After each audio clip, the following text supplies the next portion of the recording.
جب بنی اسرائیل کے اندر ظلم و ستم عروج پر تھا تو اللہ تعالیٰ نے ان کی اصلاح کے لیے حضرت عیسیٰ مسیح کو منتخب کیا تھا۔ تو حضرت عیسیٰ علیہ السلام نے بنی اسرائیل کے بڑے بڑے عالموں کو یہ تبلیغ دینا شروع کر دی کہ آپ لوگ مظلوموں پر ظلم کیوں کرتے ہو، آپ لوگوں کو چاہیے کہ آپ لوگ معصوم لوگوں کا حق کھانے کی بجائے ان کی مدد کرو۔ پھر حضرت عیسیٰ علیہ السلام نے بنی اسرائیل کے لوگوں سے مخاطب ہو کر کہا کہ اے لوگو، حقیقی خدا وہ ہے جو سب کو رزق عطا کرتا ہے۔ حضرت عیسیٰ علیہ السلام نے لوگوں سے مخاطب ہو کر یہ بھی کہا کہ اللہ تعالیٰ کے نزدیک سب برابر ہیں۔ اللہ تعالیٰ کے نزدیک کالے رنگ والا اور سفید رنگ والا دونوں ہی برابر ہیں۔ جیسے ہی حضرت عیسیٰ علیہ السلام نے یہ الفاظ کہے تو لوگوں نے آپ کا مذاق اڑانا شروع کر دیا۔ حضرت عیسیٰ علیہ السلام کو مسیح کہا جاتا تھا، یعنی زمین پر کثرت سے سیر کرنے والا۔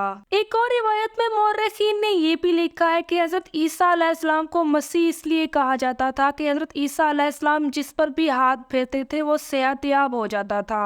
حضرت عیسیٰ علیہ السلام اگر کسی نابینا کی آنکھوں پر ہاتھ پھیرتے تو وہ دیکھنا شروع کر دیتا۔ اس وقت کوڑ کی بیماری بے حد ہی عام تھی۔ حضرت عیسیٰ علیہ السلام نے جیسے ہی کوڑ کے مریضوں کے اوپر ہاتھ رکھا تو وہ بھی صحت یاب ہو گئے۔ حضرت عیسیٰ علیہ السلام کو اللہ تعالیٰ نے یہ قدرت دے رکھی تھی کہ اگر وہ کوئی پتلا بناتے تو اس میں جان ڈال سکتے تھے۔ یہاں تک کہ حضرت عیسیٰ علیہ السلام کے پاس یہ قدرت بھی موجود تھی کہ وہ کسی مردہ کو زندہ بھی کر سکتے تھے۔ جب لوگوں نے حضرت عیسیٰ علیہ السلام کے یہ معجزات دیکھے تو لوگ آپ پر یقین کرنے لگے۔ لوگوں کو اس بات کا یقین ہو گیا کہ حضرت عیسیٰ علیہ السلام اللہ تعالیٰ کے پیارے پیغمبر ہیں اور انہوں نے آپ کی اطاعت کرنا شروع کر دی۔ لیکن اس وقت کے عالموں اور بادشاہوں کو حضرت عیسیٰ علیہ السلام کا یہ عمل پسند نہ آیا۔ اس وقت کے بادشاہوں کو یہ بھی ڈر تھا کہ لوگ حضرت عیسیٰ علیہ السلام کی اطاعت کرنے لگے ہیں اور کہیں ایسا نہ ہو کہ یہ لوگ ہمارے ظلم و ستم سے تنگ آ کر حضرت عیسیٰ علیہ السلام کو اپنا بادشاہ منتخب کر لیں۔ یہ بات اس وقت کے عالموں اور بادشاہوں کو کھٹکنے لگی اور یہی وجہ بنی کہ انہوں نے حضرت عیسیٰ علیہ السلام کو قتل کرنے کے لیے منصوبہ بندی تیار کر لی۔ ادھر حضرت عیسیٰ علیہ السلام لوگوں کو یہ تبلیغ کرتے کہ آپس میں لڑائی جھگڑے کو چھوڑ کر پیار محبت سے رہنا سیکھو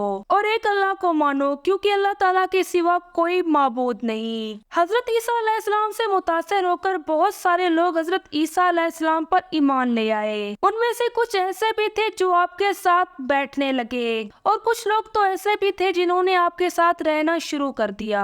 حضرت عیسیٰ علیہ السلام کے ساتھ 12 حواری موجود تھے۔ ان 12 حواریوں میں سے کچھ تو ایسے تھے جو کہ پوری طرح سے آپ پر ایمان رکھتے تھے اور کچھ تو ایسے تھے جن کا ایمان پوری طرح سے مکمل نہ تھا۔ ان 12 حواریوں میں سے ایک کا نام یہودا تھا جو کہ بادشاہ سے انعام کی لالچ میں اس کے ساتھ ہو گیا اور یہ شخص حضرت عیسیٰ علیہ السلام کی جاسوسی کرنے لگا۔ حضرت عیسیٰ علیہ السلام مذہبی تہوار منانے کے لیے بیت المقدس آئے ہوئے تھے۔ حضرت عیسیٰ علیہ السلام نے بیت المقدس کے اندر بیٹھ کر کھانا کھایا۔ رات ہوئی تو ہم شہر سے باہر ایک جگہ پر جا کر رہنے کے لیے گئے۔ جب آپ اپنے حواریوں سے تھوڑا الگ ہوئے تو آپ وہاں سے باہر نکلے اور سیدھا جا کر اللہ تعالیٰ سے مخاطب ہوئے۔ حضرت عیسیٰ علیہ السلام نے اللہ تعالیٰ سے فرمایا کہ اے میرے پیارے رب، میں جانتا ہوں کہ یہاں کے بادشاہ اور علماء مجھ سے نفرت کرتے ہیں اور یہ لوگ مجھے تیرا نبی ماننے سے بھی انکاری ہیں۔ اے میرے پیارے رب، مجھے ان لوگوں کے شر سے بچا اور میری مدد فرما۔ ابھی حضرت عیسیٰ علیہ السلام کے منہ سے یہ الفاظ نکلے ہی تھے کہ ادھر جبریل امین سیدھا آسمان سے زمین پر آئے اور آ کر حضرت عیسیٰ علیہ السلام کو یہ حکم سنایا کہ اے مریم کے بیٹے، آج رات اللہ تعالیٰ تیری مدد فرمائے گا اور ان لوگوں کے شر سے تجھے بچا کر زمین سے آسمان کی طرف اٹھائے گا، اور وہ لوگ جو آپ پر ایمان لے آئے اور آپ کی اطاعت کرتے تھے، اللہ تعالیٰ انہیں کافر اور مشرک پر فضیلت دے گا اور روز قیامت کے دن اللہ تعالیٰ اس اختلافات کا فیصلہ کرے گا۔ حضرت جبریل علیہ السلام نے عیسیٰ علیہ السلام سے مخاطب ہو کر کہا کہ اب آپ کا وقت آ گیا ہے کہ میں آپ کو بلندیوں پر اللہ تعالیٰ کے حکم سے لے جاؤں۔ اسی وقت اللہ تعالیٰ کے حکم سے ایک عجیب سا معجزہ رونما ہوا۔ یہودا کا حلیہ حضرت عیسیٰ علیہ السلام جیسا ہو گیا۔ اللہ تعالیٰ کے حکم سے حضرت عیسیٰ علیہ السلام کو آسمان پر اٹھا لیا گیا۔ ادھر حضرت عیسیٰ علیہ السلام کو گرفتار کرنے کے لیے بنی اسرائیل کے سپاہی آئے تو اللہ تعالیٰ کے حکم سے حضرت عیسیٰ علیہ السلام کی شبیہ یہودا کو دی گئی تھی۔